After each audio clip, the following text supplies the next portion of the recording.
ओम शांति। आज 18 जुलाई 2025 बाबा के महावाक्य हैं, मीठे बच्चे अपने ऊपर आप ही रहम करो। बाप जो श्रीमत देते हैं उस पर चलते रहो। बाप की श्रीमत है बच्चे टाइम वेस्ट ना करो, उल्टा कार्य करो। प्रश्न है जो तकदीरवान बच्चे हैं उनकी मुख्य धारणा कौन सी होगी? उत्तर है तकदीरवान बच्चे सवेरे सवेरे उठकर बाप को बहुत प्यार से याद करेंगे, बाबा से मीठी मीठी बातें करेंगे, कभी भी अपने ऊपर बेरहमी नहीं करेंगे। वह पास विद ऑनर होने का पुरुषार्थ कर स्वयं को राजाई के लायक बनाएंगे। ओम शांति। बच्चे बाप के सामने बैठे हैं तो जानते हैं कि हमारा बेहद का बाप है और हमको बेहद का सुख देने के लिए श्रीमत दे रहे हैं। उनके लिए गाया ही जाता है रहम दिल लिबरेटर। बहुत महिमा करते हैं। बाप कहते हैं सिर्फ महिमा की भी बात नहीं, बाप का तो फर्ज है बच्चों को मत देना। बेहद का बाप भी मत देते हैं। ऊंच ते ऊंच बाप है तो जरूर उनकी मत भी ऊंच ते ऊंच होगी। मत लेने वाली आत्मा है। अच्छा व बुरा काम आत्मा ही करती है। इस समय दुनिया को मिलती है रावण की मत, तुम बच्चों को मिलती है राम की मत। रावण की मत से बेरहम हो उल्टा काम करते हैं। बाप मत देते हैं उल्टा अच्छा कार्य करो। सबसे अच्छा कार्य अपने ऊपर रहम करो। तुम जानते हो हम आत्मा सतु प्रधान थी, बहुत सुखी थी। फिर रावण की मत मिलने से तुम तमो प्रधान बन गए हो।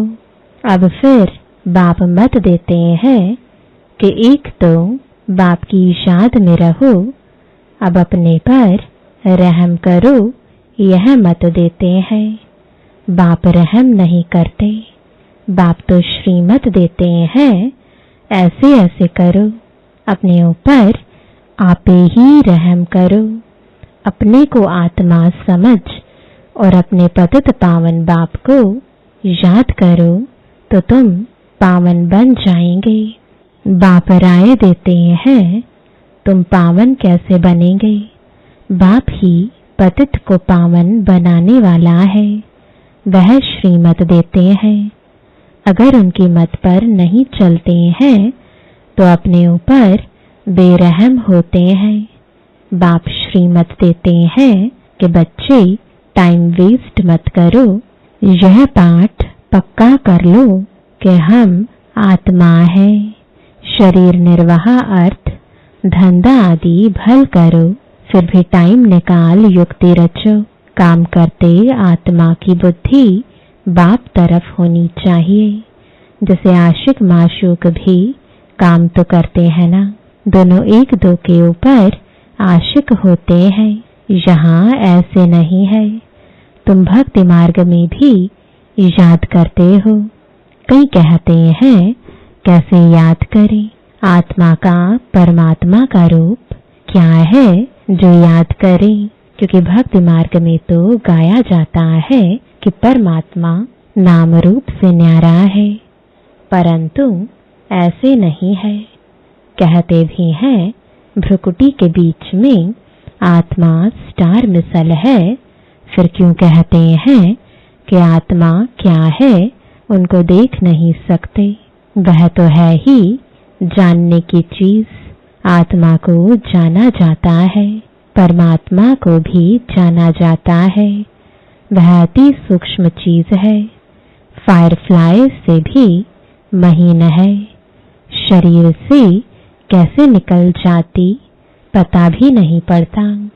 आत्मा है साक्षात्कार होता है, आत्मा का दीदार हुआ, सो क्या, वह तो स्टार मिसल सूक्ष्म है। अपने को आत्मा समझ बाप को याद करो। जैसे आत्मा वैसे परमात्मा भी सोल है, परंतु परमात्मा को कहा जाता है सुप्रीम सोल। वह जन्म मरण में नहीं आते। आत्मा को सुप्रीम तब कहा जाए जब जन्म मरण रहित हो। बाकी मुक्ति धाम में तो सबको पवित्र होकर जाना है। उनमें भी नंबरवार है, जिनका हीरो हीरोइन का पार्ट है। आत्माएं नंबरवार तो है ना। नाटक में भी कोई बहुत पगार वाले, कोई कम वाले होते हैं। लक्ष्मी नारायण की आत्मा को मनुष्य आत्माओं में सुप्रीम कहेंगे। भल पवित्र तो सभी बनते हैं, फिर भी नंबरवार पार्ट है। कोई महाराजा, कोई दासी, कोई प्रजा। तुम एक्टर्स हो, जानते हो इतने सब देवताएं नंबरवार है। अच्छा पुरुषार्थ करेंगे, ऊंच आत्मा बनेंगे, ऊंच पद पाएंगे। तुमको स्मृति आई है हमने 84 जन्म कैसे लिए। अब बाप के पास जाना है। बच्चों को यह खुशी भी है तो फख्र यानी नशा भी है।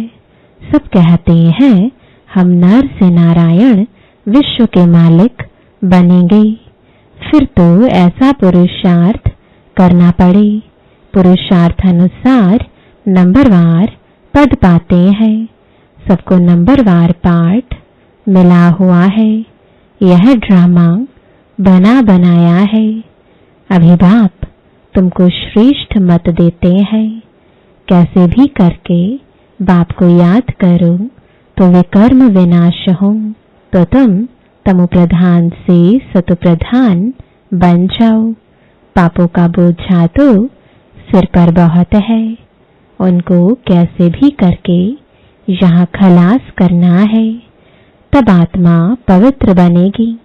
तमो प्रधान भी तुम आत्मा बनी हो तो सतो प्रधान भी आत्मा को बनना है। इस समय जास्ती इंसॉल्वेंट भारत है। यह खेल ही भारत पर है। बाकी वह तो सिर्फ धर्म स्थापन करने आते हैं। पुनर्जन्म लेते लेते पिछाड़ी में सब तमो प्रधान बनते हैं। स्वर्ग के मालिक तुम बनते हो। जानते हो भारत बहुत ऊंच देश था, अभी कितना गरीब है। गरीब को ही सब मदद देते हैं। हर बात की भीख मांगते ही रहते हैं।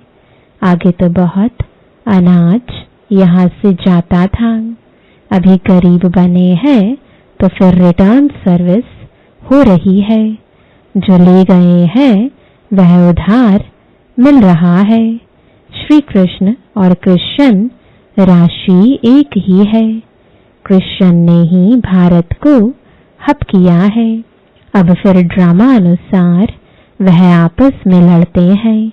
मक्खन तुम बच्चों को मिल जाता है। ऐसे नहीं कि श्री कृष्ण के मुख में माखन था। यह तो शास्त्रों में लिख दिया है। सारी दुनिया श्री कृष्ण के हाथ में आती है। सारे विश्व का तुम मालिक बनते हो।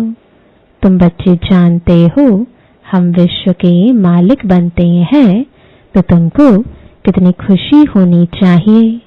तुम्हारे कदम कदम में पदम है। सिर्फ एक लक्ष्मी नारायण का राज्य नहीं था, डायनेस्टी थी ना। यथा राजा रानी तथा प्रजा सबके पांव में पदम होते हैं। वहां तो अनगिनत पैसे होते हैं। पैसे के लिए कोई पाप आदि नहीं करते। अथाह धन होता है। अल्लाह अव्वल दीन का खेल दिखाते हैं ना। अल्लाह जो अव्वल दीन अर्थात जो देवी देवता धर्म स्थापन करते हैं, सेकंड में जीवन मुक्ति दे देते हैं। सेकंड में साक्षात्कार हो जाता है। कारून का खजाना दिखाते हैं। मीरा श्री कृष्ण से साक्षात्कार में डांस करती थी। वह था भक्ति मार्ग। यहाँ भक्ति मार्ग की बात नहीं।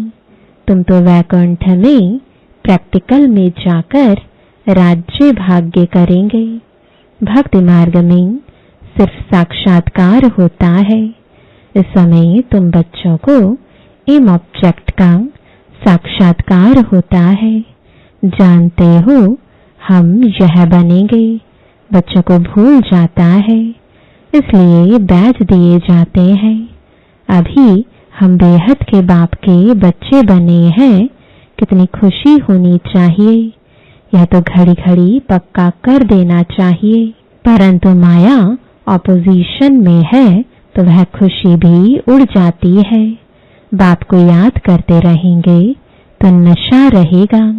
बाबा हमको विश्व का मालिक बनाते हैं। फिर माया भुला देती है तो फिर कुछ न कुछ विकर्म हो जाता है। तुम बच्चों को स्मृति आई है हमने 84 जन्म लिए हैं और कोई 84 जन्म नहीं लेते हैं।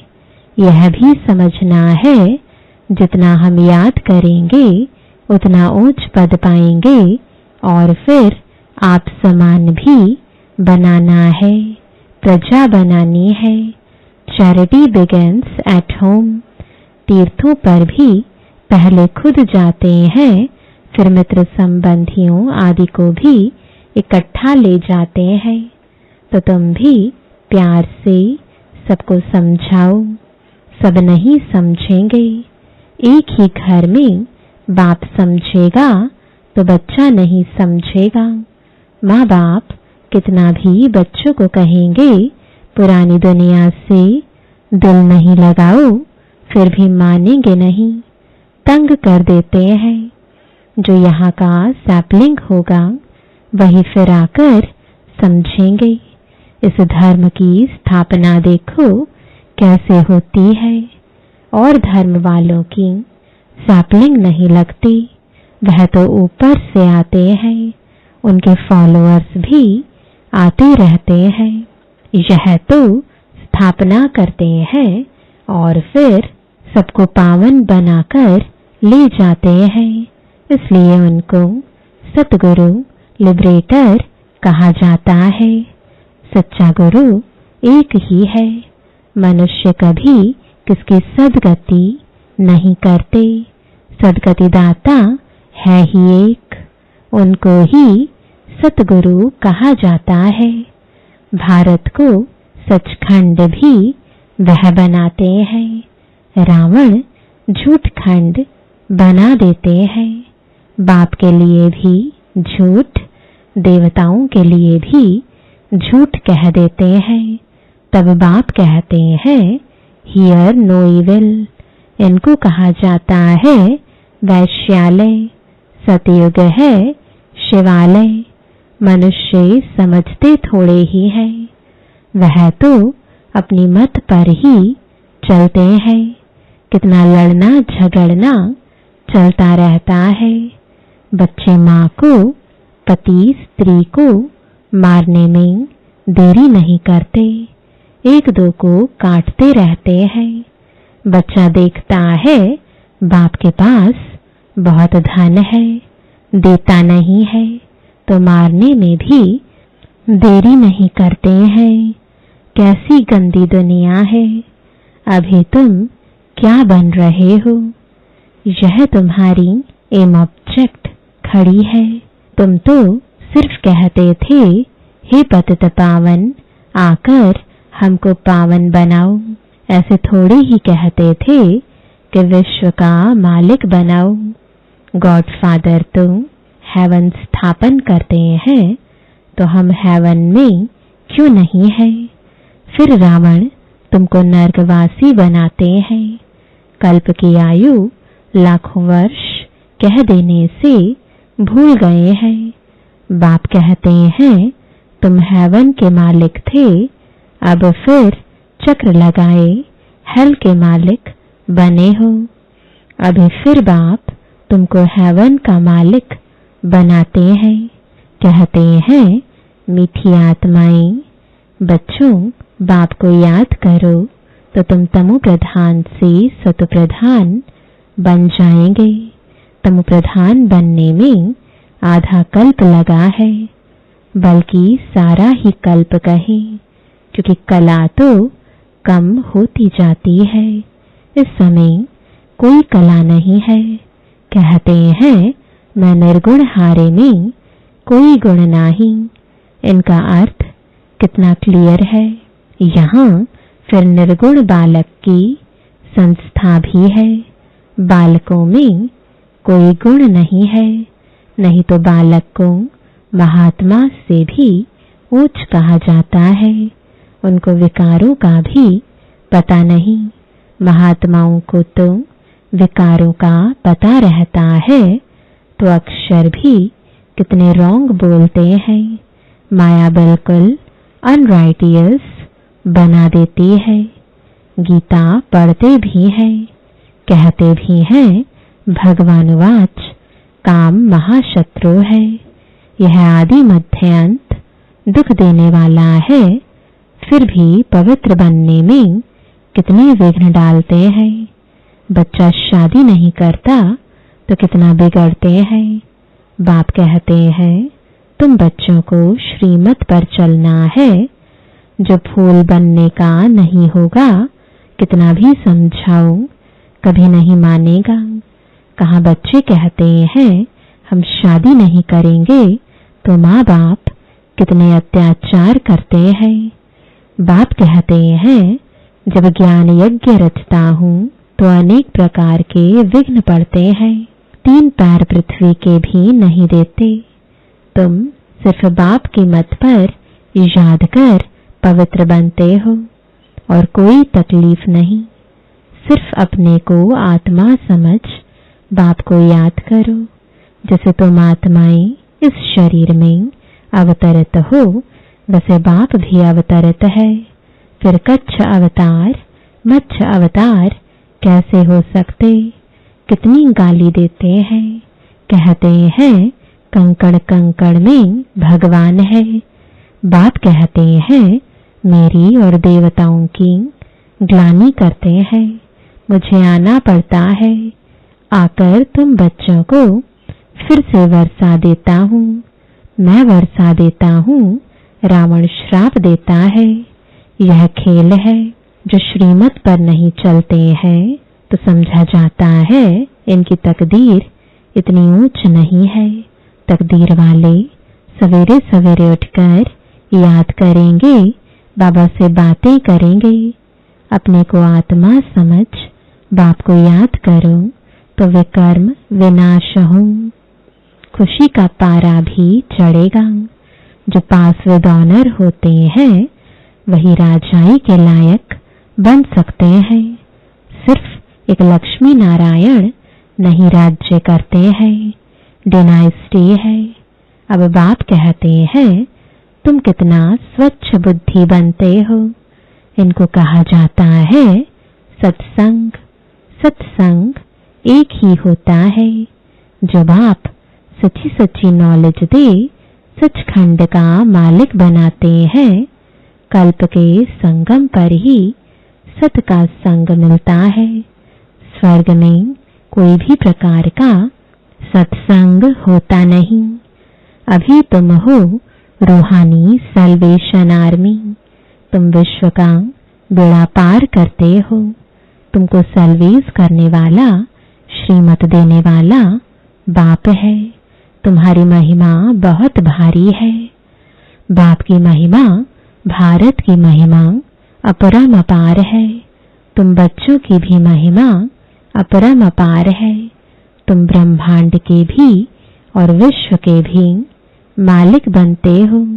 मैं तो सिर्फ ब्रह्मांड का मालिक हूँ। पूजा भी तुम्हारी डबल होती है। मैं तो देवता नहीं बनता हूँ जो डबल पूजा हो। तुम्हारे में भी नंबरवार समझते हैं और खुशी में आकर पुरुषार्थ करते हैं। पढ़ाई में फर्क कितना है। सतयुग में लक्ष्मी नारायण का राज्य चलता है, वहां वजीर होते नहीं। लक्ष्मी नारायण जिनको भगवान भगवती कहते हैं, वह फिर वजीर की राय लेंगे क्या। जब पतित राजाएं बनते हैं तब फिर वजीर आदि रखते हैं। अभी तो है प्रजा का प्रजा पर राज्य। तुम बच्चों को इस पुरानी दुनिया से वैराग्य है। ज्ञान, भक्ति, वैराग्य। ज्ञान सिर्फ रूहानी बाप सिखलाते हैं और कोई सिखला ना सके। बाप ही पतित पावन सर्व का सदगति दाता है। अच्छा, मीठे मीठे सिकिलदे बच्चों प्रति माता पिता बाप दादा का याद प्यार और गुड मॉर्निंग। रूहानी बाप की रूहानी बच्चों को नमस्ते। रूहानी बच्चों की रूहानी बाप दादा को गुड मॉर्निंग और नमस्ते। धारणा के लिए मुख्य सार है। पहला, बाप की इजाजत के साथ साथ आप समान बनाने की सेवा भी करनी है। Charity begins at home. सबको प्यार से समझाना है। दूसरा, इस पुरानी दुनिया से बेहद का वैरागी बनना है। Hear no evil, see no evil. उस बेहद बाप के बच्चे हैं, वह हमें कारून का खजाना देते हैं। इसी खुशी में रहना है। वरदान है, हर संकल्प, बोल और कर्म को फलदायक बनाने वाले रूहानी प्रभावशाली भव। जब भी किसी के संपर्क में आते हो तो उनके प्रति मन की भावना, स्नेह, सहयोग और कल्याण की प्रभावशाली हो। हर बोल किसी को हिम्मत, उल्लास देने के प्रभावशाली हो। साधारण बातचीत में समय न चला जाए, ऐसे ही हर कर्म फलदायक हो। चाहे स्व के प्रति, चाहे दूसरों के प्रति, आपस में भी हर रूप में प्रभावशाली बनो। सेवा में रूहानी प्रभावशाली बनो, तब बाप को प्रत्यक्ष करने के निमित्त बन सकेंगे।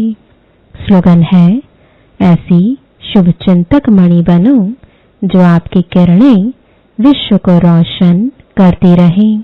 आज का अव्यक्त इशारा, संकल्पों की शक्ति जमा कर श्रेष्ठ सेवा के निमित्त बनो। समय प्रमाण, शीतलता की शक्ति द्वारा हर परिस्थिति में अपने संकल्पों की गति को, बोल को शीतल और धैर्यवत बनाओ। यदि संकल्प की स्पीड फास्ट होगी तो बहुत समय व्यर्थ जाएगा, कंट्रोल नहीं कर सकेंगे। इसलिए शीतलता की शक्ति धारण कर लो तो व्यर्थ से बच जाएंगे। यह क्यों, क्या, ऐसा नहीं वैसा, इस व्यर्थ की फास्ट गति से छूट जाएंगे। ओम शांति।